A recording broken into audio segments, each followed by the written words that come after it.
Middle East Bureau Chief Chris Mitchell sat down for an interview with Israel's first ambassador to the Gulf nation of Bahrain in its capital, Manama. He discussed the progress of the Abraham Accords, the Iranian nuclear deal, and the recent violence on the Temple Mount. The ambassador says the Middle East is undergoing historic changes.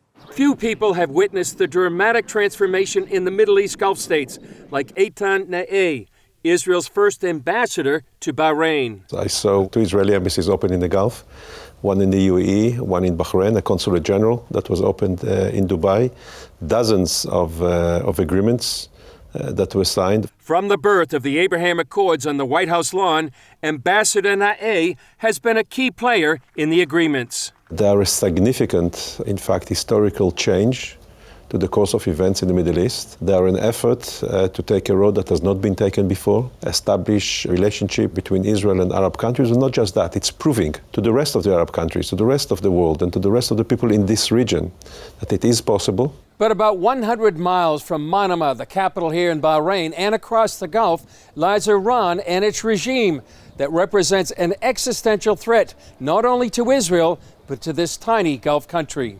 Ambassador Na'eh says the Gulf countries see the Iranian nuclear deal just like Israel does. We hear from them exactly what we say. I think that the threat and the threat perception, the threat levels are pretty identical by those who live in this region, by those who experience the kind of behavior that Iran got infamous for. And the threat, the concern is real.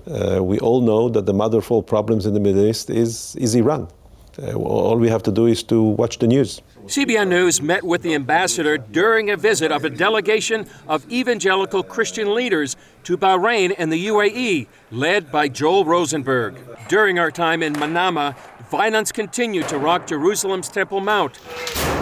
Ambassador Na'eh explains the rioting is nothing new. In the 30s, amid a wave of Jewish immigration to then mandatory Palestine, running away from Hitler, just prior to the Second World War, and what the Palestinian leader then, Haj Amin al-Husseini, saw as Arab indifference, he came up with the idea of how to attract attention, and Al-Aqsa was the answer. The Jews are threatening Al-Aqsa.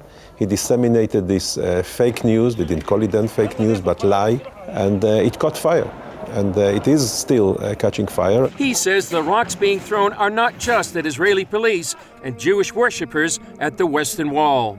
But they're really thrown at the Abraham Accords. I asked our viewers, your viewers, to really zoom out from just this event and say, look, they're doing it for the second year since the Abraham Accords were signed in order to derail the Abraham Accords. Ambassador Na'eh points to the media's impact in the region. A peace process cannot advance without the public opinion. And the public opinion here in the region is being influenced by other media outlets that disseminate lies, fake news, and the role of the media is to really show the truth uncut. To show the truth, to give the full picture, and to explain to people what we're trying to do here.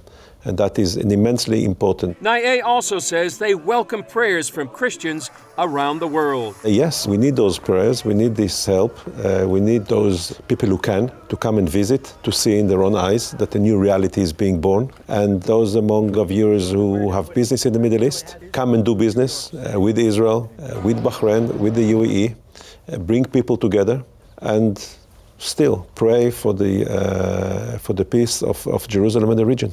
Chris Mitchell, CBN News, Manama, Bahrain.